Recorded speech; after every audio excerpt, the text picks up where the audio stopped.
Right. Mhuri yeZimbabwe ndonzi Makingwazi. Nunga vanhu vasati vambona ndakapfeka fesi yandakapfeka.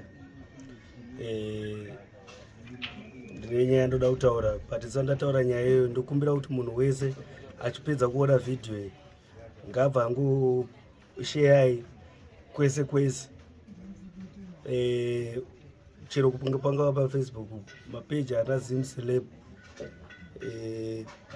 ese api kwese, pachopisa TV pese papi, Beshami ameno chero peji ripi handisi kufara.